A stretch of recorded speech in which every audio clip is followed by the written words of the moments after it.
5 ব্যক্তির কোরবানি দিলেও তার কোরবানি কবুল হবে না। কয় ব্যক্তির? 5 শ্রেণীর মানুষ কোরবানি দিলেও কি হবে না? কোরবানি কবুল হবে না। এই কোরবানি দিয়ে সে কোনো সওয়াব পাবে না। তো এমন 5 ব্যক্তি সমাজের মধ্যে আছে যারা কোরবানি দিবে, হৃষ্টপুষ্ট বড় গরু কিনছে, সব করছে, কিন্তু কোরবানি হয় নাই, কোরবানি কবুল হয় নাই, আল্লাহর পছন্দ হয় নাই। তো আমরা যেন এই 5 শ্রেণীর অন্তর্ভুক্ত না হই, আমার কোরবানিটা যেন অন্তত আল্লাহ কবুল করে, এর উসিলায় যেন আল্লাহ আমার গুনাহ মাফ করে দেয়, এই আশা আর এই আগ্রহ আর এই নিয়তে যদি কেউ কোরবানি করতে পারে, তার কোরবানির পশুর রক্ত ফোঁটা জমিনে গড়ায়া পড়তে দেরি হবে, আল্লাহ তাআলা কোরবানি দাতার গুনাহ মাফ করতে 1 সেকেন্ড দেরি করবে না, আল্লাহ সাথে সাথে মাফ করে দিবে।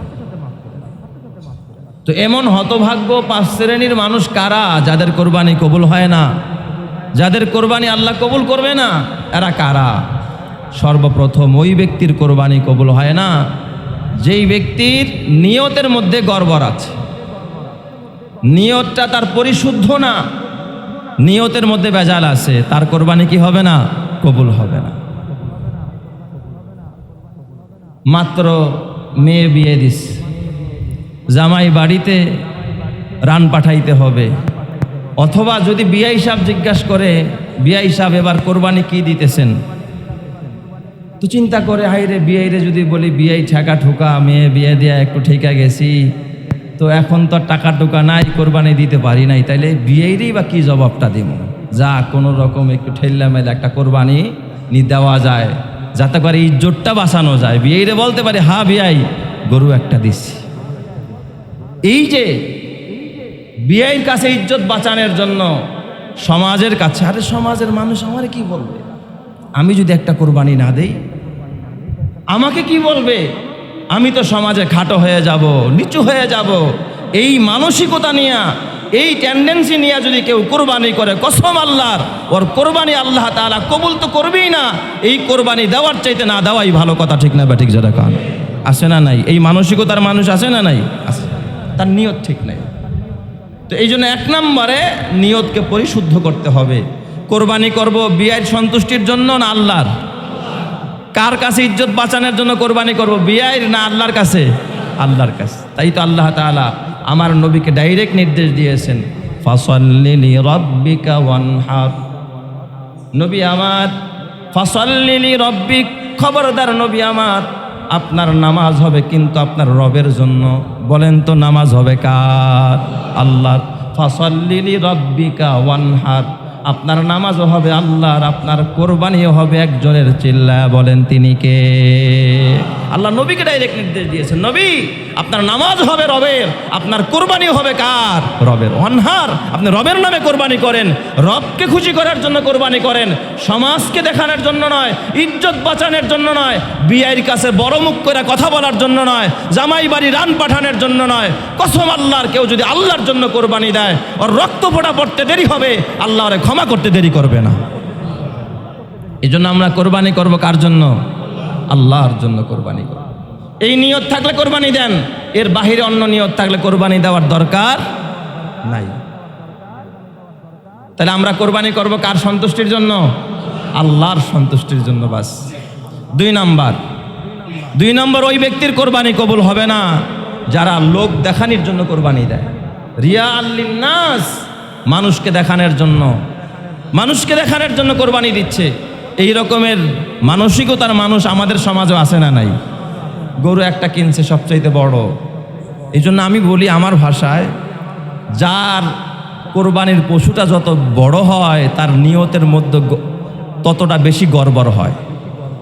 কথা বলেন না কেন? যার পশুটা যত বড় হয়, সবাই না, কিছু ভালো মানুষ আসছে দেখবেন, এরা বড় কোরবানি দেয় কিন্তু তার নিয়ত কি আছে? ঠিক আছে, কিন্তু চোখটা বন্ধ করে সমাজের কারা বড় দেয় একটু খেয়াল করেন। কে 5টা দিল, কে 10টা দিল, যার সংখ্যাও যত বেশি হয়, যার গরুর সাইজটাও যত বড় হয়, তার নিয়তের মধ্যে তত বেশি ভেজাল হয়, তত বেশি ভেজাল হয়। আপনি একটু চিন্তা করেন, এটা আমি যে বলছি, এটা আমি বলছি দেখে আপনার বিশ্বাস করতে হবে তা না। আপনি চোখটা বন্ধ করেন, সমাজের কারা এগুলো করে। যার গরুর পরিমাণ যত বেশি, যার গরুর সাইজও যত বড় বড়, দেখবেন এদের নিয়তের মধ্যে ইল্লা মাশা আল্লাহ, কিছু ভালো মানুষ সমাজ আছে না নাই, এরা যে কোরবানি দেয় লোক দেখানোর জন্য দেয় না, এরা নাম ফুটানির জন্য দেয় না। এর বাস্তবতা আপনি বুঝতে পারবেন তখনই যখন গোস্ত বন্টন করার সময় আসে, কোরবানির সময় দেখবেন গরু কয়েকটাই দিয়েছে, আলহামদুলিল্লাহ, গোস্ত বন্টন চেয়ারের মধ্যে বসছে হরজত, চেয়ারের মধ্যে বৈশা, এই লাইন ধরো লাইন ধরো, সামনে এই তোমরা সরাই, ক্যামেরাম্যানদেরকে সুযোগ দাও। ক্যামেরাম্যানরা সামনে ক্যামেরা নিয়ে দাঁড়াইছে, আর হজরতে চেয়ারের মধ্যে বৈশা বৈশা কি দিতেছে, গোস্ত দিতেছে, আর ক্যামেরাম্যানরা কি করতেছে, ছবি তুলতেছে। তাহলে বলেন তো এর নিয়তের মধ্যে ভেজাল আছে না নাই? কথা বলবেন, ভেজাল আছে না নাই? তাইলে সে তো ক্যামেরাম্যান দিয়া কাকে দেখাইতে চাইল? আল্লাহকে, যে আল্লাহ তুমি তো আর আইসা দেখতেছো না, আমি যে 5টা কোরবানি দিলাম, আল্লাহ ভিডিও কইরা আকাশে পাঠায়া দিলাম, তুমি একটু ভালো করে দেখা লইও। আল্লাহকে দেখানোর জন্যই তো ভিডিও করছে, তাই না? কথা বলেন না কেন? আল্লাহকে দেখানোর জন্য করছে না? কারে দেখানোর জন্য? মানুষকে দেখানোর জন্য। তাহলে মানুষকে রিয়ান লিন্নাস, মানুষকে দেখানোর জন্য যারা কোরবানি দেয়, আল্লাহ বলে তোর কোরবানি আমার দরকার নাই, তোর হাড্ডিও আমার কাছে পৌঁছে না, গোশতও আমার কাছে পৌঁছে না, আমার কাছে পৌঁছে তোর দিলের নিয়ত, তোর তাকওয়া আমার জন্য করলি কিনা, আমার জন্য করলি তো আমি আল্লাহ খুশি হয়ে তোরে মাফ করে দিলাম। সুবহানাল্লাহি ওয়া বিহামদিহি। তাহলে আমরা কোরবানি করব মানুষ দেখানোর জন্য না আল্লাহরে? জোরে বলেন কারে? আল্লাহরে দেখানোর জন্য করব, কোনো মানুষ দেখানোর জন্য আমরা কোরবানি করব না। তাহলে দ্বিতীয় নম্বর, যারা মানুষ দেখানোর জন্য কোরবানি করে তাদের কোরবানি কবুল হবে না। 3 নাম্বার, ওই ব্যক্তির কোরবানি কবুল হবে না যে হারাম টাকা দিয়া কোরবানি দেয়। কি দিয়া? হারাম টাকা দিয়া। হারাম টাকা দিয়া, সুদের টাকা, ঘুষের টাকা, চুরির টাকা, জুলুমের টাকা, এক কথায় হারাম উপার্জনের টাকা, অন্যায়ভাবে টাকা উপার্জন করছেন, সেই টাকা দিয়ে কি করছেন? কোরবানি দিচ্ছেন। তাইলে কোরবানি কবুল হবে? কোরবানি কবুল হবে না।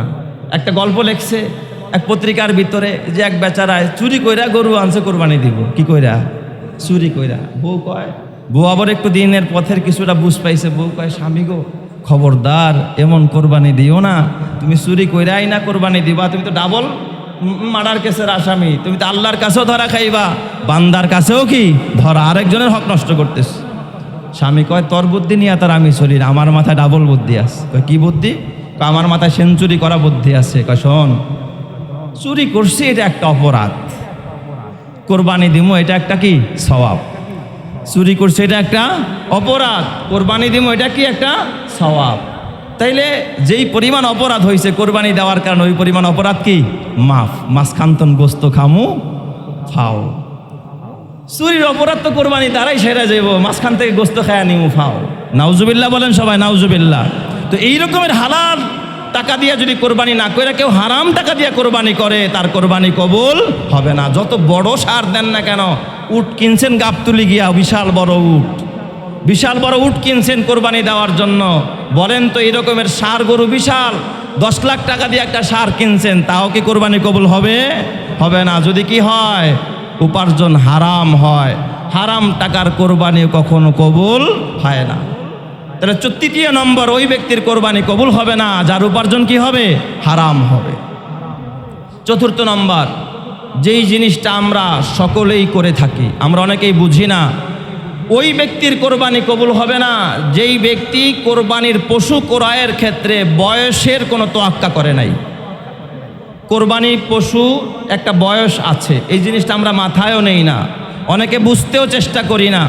কোরবানির পশুর বয়স হতে হবে কোরবানি সহি হওয়ার জন্য। যেমন ছাগল, বকরি, ভেড়ার ক্ষেত্রে 1 বছর হতে হবে। 11 মাস 28 দিন হয়েছে, 11 মাস 25 দিন হয়েছে, এই ছাগল দিয়াও কোরবানি চলবে না। 1 বছর পূর্ণ হতে হবে ছাগল বকরির ক্ষেত্রে। 2 নাম্বার, গরুর ক্ষেত্রে 2 বছর পূর্ণ হতে হবে। যদি কোনো গরু 2 বছর হয়ে গেছে কিন্তু দাঁতে নাই, দাতা শর্ত না, 2 বছর হয়ে গেছে বাস কোরবানি হবে। কথা বুঝছেন? 2 বছর অন্তত, একটা গরু সাধারণত 2 বছরেই দাঁতে, এই জন্য আমরা এটা একটা আলামত দেখা বলি যেটা 2 বছর পূর্ণ হয়েছে। এই ক্ষেত্রে আমরা একা কোরবানি দিব, এই টেন্ডেন্সি নিয়ে যখন অনেকে কোরবানির পশু কিনতে যায়, দুধের বাছুর মাত্র 14 মাস বয়স হয়েছে, এটা রান্না কোরবানি দেওয়া যায়, কোরবানি হবে? কোরবানি হবে না। গরুর ক্ষেত্রে একা দেন আর ভাগে দেন, অন্তত 2 বছর হতে হবে। আমি তো বলি, আরে ভাই এত গোস্তের হিসাব কেন?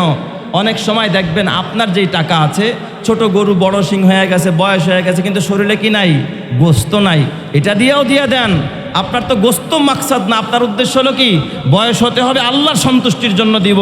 গোস্ত কয় কেজি হলো আর কয় কেজি হলো না, এই চিন্তা নিয়ে কোরবানি করলে তো কোরবানি হবে না। কারণ আপনি তো যখন গোস্তের চিন্তায় কোরবানি দিলেন, আপনি আল্লাহর জন্য কোরবানি দিলেন না। আল্লাহ তো বিধান দিয়ে দিছে পশুর ক্ষেত্রে বয়স হতে হবে। তাহলে ছাগলের ক্ষেত্রে কতদিন হতে হবে? 1 বছর। আর গরুর ক্ষেত্রে, গরু এবং মহিষের ক্ষেত্রে কয় বছর? 2 বছর। উটের ক্ষেত্রে 5 বছর। উটের ক্ষেত্রে কত? 5 বছর। গতকালকেও আমি আমার বাড়িতে গিয়েছিলাম, তো আসার পথে চিন্তা করলাম এক গরুওয়ালার সাথে দেখা। ভাই গরু কেমন আপনারটা, বিক্রি করবেন? কয় হ্যাঁ বিক্রি করবো। আমি বললাম বয়স কত হয়েছে? কয় বয়সটা এখনও 2 বছর হয় নাই, তবে কোরবানি চলবে। সে আমাকে বলতেছে বয়স 2 বছর হয় নাই, তবে কি চলবে? কোরবানি চলবে। আমি বললাম মাশাল্লাহ, বেশ ভালোই তো মুফতি সাহেব, সে বয়স 2 বছর হয় নাই কিন্তু কোরবানি চলবে। আমি বললাম এটা কেমনে আবার বয়স 2 বছর হয় নাই কোরবানি চলবে? কয় নজরসই। সে আমাকে বলতেছে কি নজরসই। আমি বললাম নজরসই মানে কি? কে এটা একটা ফতোয়া আছে তো এরকম, নজরসই হলো কি হয়? কোরবানি হয়। সে আমাকে বোঝাচ্ছে, আমাকে ফতোয়া দিচ্ছে। আমি বললাম ভাই নজরসই গরুর ক্ষেত্রে না, নজরসই ছাগলের ক্ষেত্রে না, নজরসই উটের ক্ষেত্রে না, এটা হলো শুধুমাত্র দুম্বা আর ভেড়ার ক্ষেত্রে। এই ভেড়ার ক্ষেত্রে আপনার নজরসই একটা ফতোয়া আরবের মধ্যে দেওয়া হয়, কিন্তু এর বাহিরে আর দুম্বা দিয়া ভেড়া দিয়া আমাদের দেশে কেউ কোরবানি সাধারণত করে না। আপনি ছাগলের ক্ষেত্রে নজরসই ফতোয়া দিলে হবে না, গরুর ক্ষেত্রে নজরসই ফতোয়া দিলে হবে না, উটের ক্ষেত্রেও নজরসই ফতোয়া দিলে হবে না। ছাগলে অন্তত 1 বছর, গরু আর মহিষে 2 বছর, আর উটের ক্ষেত্রে কয় বছর? 5 বছর। এর কম যদি হয়, এই কম বয়সী গরু কিনা যেই শ্রেণীর মানুষেরা কোরবানি দেয়, ওর কোরবানি কবুল হবে না। ও শুধু একটা জবাই করলো আর গোস্ত খাইলো, এর বাহিরে কোনো লাভ হবে না। এই জন্য অন্তত আমরা বয়সটা কি করব? দেখে নিব। 5 নাম্বার, ওই শ্রেণীর মানুষের কোরবানিও কবুল হবে না যারা শুধুমাত্র গোস্ত খাওয়ার নিয়তে কোরবানি দেয়, অথবা শরীক আনার ভিতরেও যারা কম বেশি করে। যেমন দেখা গেছে আরে সবাই কোরবানি দেয়, আমরা যদি কোরবানি না দিই তাহলে পোলাপান কান্নাকাটি করবে, বা কেমনে ঘরে একটু গোস্ত পাওয়া যাবে না, তাই 2 ভাই মিললে 1 ভাগ দিয়া দিই, 2 ভাই মিললে 1 ভাগ দিয়া দেই, 2 ভাইয়ের নামে আধা আধা করে নিস। হ্যাঁ, এরকম যদি হয়, টাকা দিছে 2 জনে, কিন্তু নাম হয়েছে 1 ভাইয়ের, বড় ভাইয়ের নাম অথবা ছোট ভাইয়ের নাম, একজনের নাম দিছে, তাহলে 7 শরিকের মধ্যে সে 1 শরিক, তাহলে হয়ে যাবে। এখন যদি কয় না তুই অর্ধেক নাম আর আমার অর্ধেক নাম, 2 ভাই মিল্লা গোস্ত 2 জনে নিব, তোর অর্ধেক আমার অর্ধেক, আর ওই দিকে আছে 6 জন, তাহলে এখন শরিক হয়ে গেল কয়জন? 8 জন হয়ে গেছে। এই কোরবানি তাহলে শুধু এদের 2 জনেরটা নষ্ট হয় নাই, গোটা এই 7 শরিকে যারা আছে সবার কোরবানি কি বরবাদ। এই জন্য শরিক আনার ভিতরেও আগে যাচাই বাছাই করতে হবে যে যারকে আমি শরিক আনা নিলাম তার উপার্জন হালাল কিনা, তার নিয়ত ঠিক আছে কিনা, সে জামাই বেড়াতে আসবে এই জন্য কি গোস্ত খাওয়ার নিয়ত একটা ভাগ নিল। কারণ কোরবানিতে তো ঝামেলা নাই, গোস্তের কেজি বাজার থেকে কিনলে 800 টাকা কিনা লাগে, অথচ এখানে কিনলে আরও 50 টাকা কমে কিনা যায়। গরুটাও মোটা তাজা ভালো আছে, গোস্ত খাওয়াও মজা পাওয়া যাবে, ফ্রিজ ভরে রাখলাম এরপরে খাইলাম। এই নিয়তে যারা কোরবানি দিবে তাদের কোরবানি কবুল হবে না। তো গোস্ত খাওয়ার নিয়তে এবং যারা শরিকানার ভিতরে ভাগের ভিতরে 7 ভাগের ভিতরে যারা কম করবে বা বেশি করবে, 1.5 ভাগ করবে, 1.5 ভাগ কোনো কোরবানি দেওয়া জায়েজ নাই। আপনি 1 নামেও দিতে পারেন, 2 নাম থেকে নিয়ে একেবারে 7 নাম লাগাতার এইভাবে 7 নামে দেওয়া যায়, কিন্তু কোনো একটা অংশকে ভাগ করা, জুজইয়াত অংশ হিসাবে করা, এটা শরিয়াতে কি বলে না? বৈধ বলে না। এইভাবে যারা কোরবানি দিবে তাদের কোরবানি কবুল হবে না। এই জন্য আমরা এই নিয়ম কানুনগুলো খুব ভালোভাবে জানবো, ভালোভাবে বুঝবো, এরপর আমরা কোরবানি করব।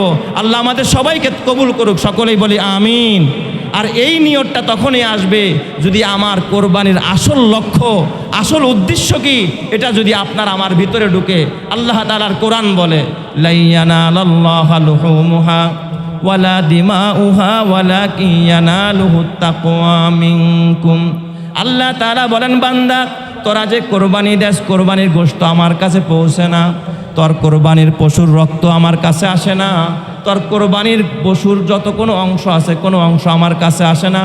ওয়ালাকিন ইয়ানালুহুত তাকওয়া মিনকুম, বান্দা তুই যে তাকওয়া নিয়া আমার ভয় নিয়া আর ইখলাস নিয়া যে কোরবানি দেস, বান্দা তোর মনের নিয়তটুকু আমার কাছে পৌঁছে, তোর নিয়ত করতে দেরি হয়, আমি আল্লাহ তোকে ক্ষমা করে জান্নাতি করতে দেরি করি না। জোরে কোন সুবহানাল্লাহ। বান্দার নিয়ত অনুযায়ী, বান্দার অন্তরের ইচ্ছা অনুযায়ী আল্লাহ তাআলা কোরবানিকে কবুল করে না। এই জন্য খবরদার আমরা মানুষ দেখানোর জন্য কোরবানি করব না। আর এই মানসিকতা তারাই লালন করে যারা দেখবেন বাজারে গিয়া খালি জিজ্ঞাসা করে যে এই গরুটার মধ্যে কত কেজি গোশত হইতে পারে। আগেই চিন্তা করে দাম যে বলবো, সাতশরীকে মিলে বাজারে গেছে। আপনারা যারা প্রত্যক্ষদর্শী বা অতীতেও যারা ভুক্তভোগী তাদের কমন পড়ে কিনা কথাটা একটু খেয়াল রাখেন। সাতশরীকে গেছে গরু কিনতে গিয়া আগেই বলে এই দাম যে করবি কয় মন গোশত হইতে পারে, কষাই একটা সাথে নিয়ে যায়। অনেক সময় দেখা গেছে সাতশরীকের একশরীকে বলছে ভাই ঠিক আছে আর 5,000 বাড়ায় দিই মনে, বাকি তিনজনে মিল্লা ভেটো দিয়া বসছে। হ্যাঁ কয় কেজি গোশত হবে, তুমি যার 3,000 বাড়ায় বললা, তাহলে বোঝা গেল তার টার্গেট কি? গোশত। তার টার্গেট কি? গোশত। কোনো গোশত টোস্ত দরকার নাই। আপনি এই ক্ষেত্রে যতটুকু যদি আপনি ঠকেও যান, ঠকের তো কিছু নাই, এই যতটুকু খরচ করলেন, ধরেন একটা গরুতে 2 মণ গোশত হয়, সেই গরুটা আপনি যেই পরিমাণ টাকা দিলেন 1.5 মণ গোশত হলেও যদি সেই পরিমাণ টাকা দেন, তাতে কি সওয়াব কম হবে না বেশি হবে? বেশি হবে। কারণ আল্লাহ তো গোশতের পরিমাণ হিসাবে সওয়াব দিবে না, আপনি খরচ কত করলেন খরচ হিসাবে আল্লাহ আপনাকে সওয়াব দিবে। তাহলে টার্গেট তো আপনার সওয়াব না, টার্গেট হলো আপনার কি? গোশত। যে আমি কি পরিমাণ গোশত পাইলাম। তাহলে এই ক্ষেত্রে কষাই নিয়ে যাইতে হবে, কয় মণ গোশত হবে এটাকে যাচাই বাছাই করতে হবে, তারপরে কিনতে হবে। না আপনার পছন্দ মতো গরুটা পছন্দ হয়ে গেছে, 2,000 বেশি দিয়েই না হয়তো কিনলেন, এই গরুওয়ালায় পাইলো বা ব্যাপারী পাইলো অথবা একজন কৃষক মানুষ পাইলো, কিন্তু আপনি তাকে খুশি করে গরুটা আনলেন। অনেক আছে হাসিলেও ফাঁকি দেয়, মালিকরে বলে আপনি গরুটা নিয়ে বাড়িতে চলে যান, ওখান থেকে আমাকে দিবেন, জিজ্ঞাসা করলে বলবেন গরু বিক্রি হয় নাই। গ্রামগঞ্জের বাজারগুলোতে এই ফাঁকি ঝুঁকি চলে। কোনো কোরবানি দাতা 3 লক্ষ টাকা দিয়ে গরু কোরবানি করলো, অথচ শুধুমাত্র হাসিলের টাকাটাকে ফাঁকি দিল। এইভাবে যদি কেউ ফাঁকি দিয়া কোরবানি করে, তার কোরবানিও কি হবে না? কবুল হবে না। আল্লাহ ধোঁকাবাজি বুঝে। আপনি যে ধোঁকাবাজি করতেছেন এটা আল্লাহ বুঝে। এই জন্য এই কোরবানির প্রতি আমাদের আকর্ষণও বেশি, আবার এর মধ্যে নিয়তের গড়বড়টা কি বেশি। কারণ গোশত আছে, গোশত যদি না থাকতো এত ভেজাল হতো না। আদম শফিউল্লাহর যুগে যেইভাবে কোরবানি ছিল যে পশুকে পোড়ায়া দিত আগুনে, তাইলে দেখতেন কোনো ভেজাল থাকতো না। চিন্তা করতো গোশত হইলেও চলে না হইলেও চলে, পাহাড়েই তো ফালায়া দিয়ে আসবো, আগুনেই তো পোড়ায়া দিবে, কোনটার গোশত কয় কেজি এ নিয়ে কারো মাথা ব্যথা থাকতো না। যেহেতু এটা নিজেরা খাওয়া যায়, তো আল্লাহ তাআলা এই সুযোগটা দিছে। এই সুযোগটা পায়া যদি কেউ গনিমত না মনে কইরা এই সুযোগটাকে যদি অবহেলায় কেউ শুধুমাত্র গোশত খাওয়াকে টার্গেট বানায় নেয়, তার কোরবানি হবে গোশত খাওয়ার উৎসব, তার কোরবানি আল্লাহর জন্য হবে না। এই জন্য আমরা সব কিছু করবো একজনের জন্য, তিনি কে? আল্লাহ। আল্লাহ ছাড়া গায়রুল্লাহর জন্য করব না। আবার আমরা অনেক সময় আরেকটা কাজ করি যেই ভুলের কারণে আমাদের কোরবানি হয় না, সেটা হলো কোরবানির পশু জবাইয়ের সময় ইমাম সাহেব অথবা যিনি জবাই দান করেন তাকে বলা হয় যে আপনি নাম বলে বলে কোরবানি দেন, অমুকের নামে তমুকের নামে না, এরকম না। আপনাদেরকে একটা মাসআলা বলে দেই, আপনি যখন কোরবানির পশু কিনতে যাবেন, যাওয়ার আগেই বাসার থেকে নিয়ত করবেন, বাসার থেকে নিয়ত করে যাবেন যে এই বছর যে আমি একা একটা গরু কোরবানি দিতেছি, এই কোরবানিটা আমার পক্ষ থেকে, আমার স্ত্রীর পক্ষ থেকে, আমার 2 ছেলের পক্ষ থেকে, এরপরে যারা জিন্দা আছে এদের নামটা আগে দিবেন। আপনার বাবা নাই, এরপরে থাকলে আপনি মৃত্যুর নামে দিয়ে দেন। এইভাবে 7টা নাম, যে এদের পক্ষ থেকে আমি পশুটা কিনতেছি, এদের নামে না, এদের পক্ষ থেকে আমি কিনতেছি, এদের পক্ষ থেকে আমি কোরবানি করব। পশু কোরবানি হবে কার নামে? আল্লাহর নামে। অনেক সময় হুজুর নাম পড়ছেন, কার নামে দিছেন, কার নামে কোরবানি দিছেন। অনেক সময় ছাত্র মানুষ ও তো বুঝে নাই, ও তো যায় বলতেছে শব্দের আলী, হ্যাঁ অমুক তমুক নাম বইলা বাস জবাই একটা দিয়ে দিছে, তাহলে তো কোরবানিই হবে না, আপনার এই গোশত খাওয়া হারাম হয়ে যাবে। কোরবানির পশুর জবাই কারো নামে হবে না, ব্যক্তির নামে হবে না। আপনি কেনার সময় নিয়তটা করে নেবেন যে এই পশুটা আমি কিনলাম আমার নামে, আমার পক্ষ থেকে, আমার স্ত্রীর পক্ষ থেকে, আমার ছেলে বিদেশ থেকে টাকা পাঠায় ওর পক্ষ থেকে। আবার আমাদের দেশের মানুষ কি করে, বাবা মরে গেছে 10 বছর আগে, বাপ মার নামে দিয়ে দেন। আরে বেটা তোর না উপরে কোরবানি ওয়াজিব, তোর বাপের উপর তো ওয়াজিব না, সে তো মারাই গেছে, তোরটা আগে দে। তুমি যে ওয়াজিব এটাই তো আদায় করলা না, এখানে অন্যের জন্য দরদ দেখাইতে গিয়ে নিজের ওয়াজিব ছুটে গেছে। নিজের নামটা আগে দিবেন। কামাই আপনি করেন, ছেলে বিদেশ থেকে টাকা পাঠায়, ওর নামটা আগে দেন, ও তো টাকার মালিক, কোরবানি ওর উপরে ওয়াজিব। এই নামগুলো বলবেন যে আমি আমার অমুকের পক্ষ থেকে এই পশুটাকে ক্রয় করলাম, বাস নিয়ত হয়ে গেছে। যেদিন কিনছেন এদিক থেকে নিয়ত হয়ে গেছে। ইমাম সাহেব নিজেও জানে না কার পশু জবাই দিলাম, কার পক্ষ থেকে দিলাম, ইমাম সাহেবের জানার দরকার নাই। আপনি যে কিনে আনছেন, এই যে নিয়ত করে আমার এই তিনজনের পক্ষ থেকে কোরবানির পশুটা কিনলাম, নিয়ত হয়ে গেছে। আর কোনো নিয়ত করার ইমাম সাহেবরে বলার দরকার আছে? কি বলেন, দরকার আছে? আল্লাহ কি জানে না? কাগজে না লেখলে আল্লাহ জানবে না? 7টা নাম লেখা আল্লাহর কাছে পাঠিয়ে দিতে হবে, আল্লাহ দেখালাও এই 7 জনের নামে জবাই দিলাম। নাউজুবিল্লাহ বলেন সবাই। হ্যাঁ, এইরকম রেখারেখির দরকার নাই। আপনি যখনই পশুটা কিনবেন তখনই মনে মনে মনস্থ করবেন যে আমার পক্ষ থেকে, আমি এক্সাম্পল স্বরূপ বলছি, আমার স্ত্রীর পক্ষ থেকে, আমার বাবা, আমার মা, আমার ছোট ছেলে, এই 5 জনের পক্ষ থেকে আমি পশুটা কিনলাম। এটা মুখেও বলা জরুরি না, মনে মনে নিয়ত করে কিনছেন, বাস। এখন আল্লাহ জাইনা ফেলাইছে যে এই পশু তুমি কার কার পক্ষ থেকে কোরবানি দিতেছো। বাস ইমাম সাহেব আসবে, হুজুর জবাই দিয়ে দেন আল্লাহর নামে। ইমাম সাহেব বিসমিল্লাহি আল্লাহু আকবার বলে কোরবানিটা জবাই দিয়ে দিল, একেবারে খালেসভাবে কবুল হয়ে গেল। আর ওই সময় আপনি তাড়াতাড়ি করে গরুডারে বাইন্দা আপনি কাগজ নিয়ে ইমাম সাহেবের পিছনে গিয়ে দাঁড়ায় রয়েছেন, হুজুর এই 7 জনের নামে কোরবানি দেন। এখন ইমাম সাহেব যদি অতটা অভিজ্ঞ না হয়, অতটা দিনের ফতুয়া সে না বুঝে, ইমাম সাহেব তো পড়তে থাকবে 7টা নাম পড়া। ইমাম সাহেব মনে করছে সে বুঝে নাই, বা মুয়াজ্জিন সাহেব অথবা খাদেম সাহেব বা ছাত্র মানুষ সে বুঝে নাই, সে নাম পড়া লাস্টে দেখছে ইব্রাহিম, ইব্রাহিমের নামে দিলাম। বলেন কোরবানি হবে? কোরবানি হবে না। আল্লাহর নাম ছাড়া গায়রুল্লাহর নামে পশু জবাই দিলে কোরবানি তো হবেই না, বরং শিরক হয়ে যাবে। ওই পশুর গোস্ত খাওয়া হারাম, ওই পশুর গোস্ত খাওয়া যাবে না। কত বড় জঘন্যতম কথা! এই জন্য আমরা সাবধান হব। পারবো তো ইনশাআল্লাহ? আল্লাহ বুঝার তৌফিক দান করুক, সকলেই বলি আমিন। তো আমাদের নিয়ত, দিলের ইচ্ছা, এটাই হলো সবচেয়ে বড়। আল্লাহর কাছে যেটা পৌঁছে, আমরা এই নিয়তটা এখন থেকেই পাকাপোক্ত করব। হারাম টাকা দিয়ে কোরবানি করব না। হারামের মধ্যে আরাম নাই। এই জগতে যারা হারাম উপার্জন করে, হারাম সম্পর্ক করে, হারাম পথে চলে, ওরা কোনোদিন শান্তি পায় না, দুনিয়াতেও পায় না, মৃত্যুর সময়ও পাবে না, কবরে গিয়াও পাবে না।